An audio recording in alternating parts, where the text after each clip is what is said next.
Let's now turn to Arturo Erdely. He's a political analyst and professor at the National Autonomous University of Mexico. Arturo, in that piece that we just heard, Arturo Sarucan, the former Mexican ambassador to the United States, said Washington needs a more universal response when it comes to migration from Latin and Central America. How likely is this to happen, or anything of substantial proportion or concrete happen at the Summit of the Americas?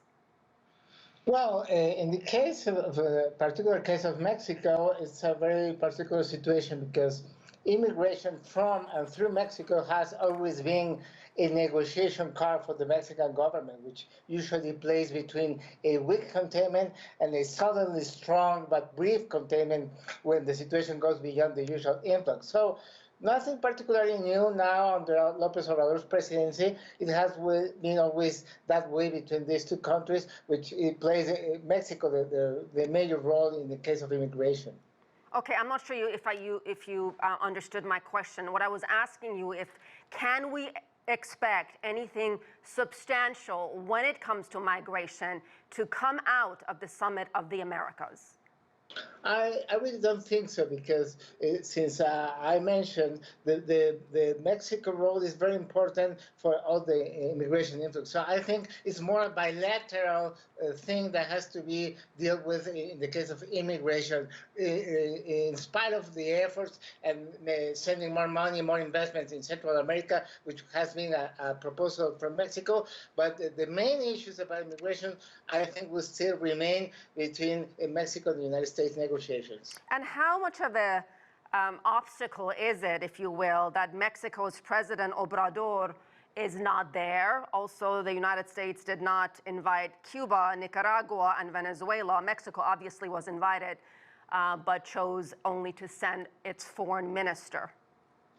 I think this America Summit is more relevant for other countries, especially for those that are not so close to the U.S.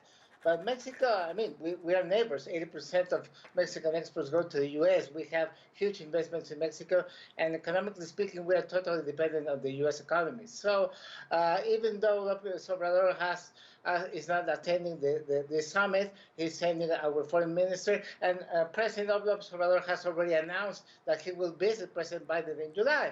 So as immigration doesn't get completely out of control and the U.S. investments in Mexico are guaranteed, Mexico's president's absence in the American Summit can be perfectly tolerated by the Biden administration, since the Mexican Foreign Minister Marcelo Ebrard will be attending in his place. And there's two contentious border restrictions measures, if you will, in the United States. One is called Title 42 from the Trump era, another one called Remain in Mexico policy, also from that era.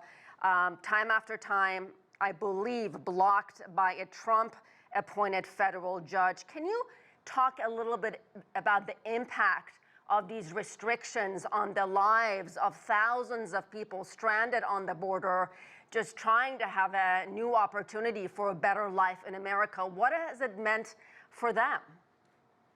Well, it's always been a tragic situation, and it doesn't seem to be a good solution for it. I mean, different formulas have been tried to control, to order the immigration between the two countries, but it's too complex a problem between the two countries and all the immigration influx from South and Central America. So I don't think we are seeing a very different situation right now. Okay. Arturo Erdely, thank you very much.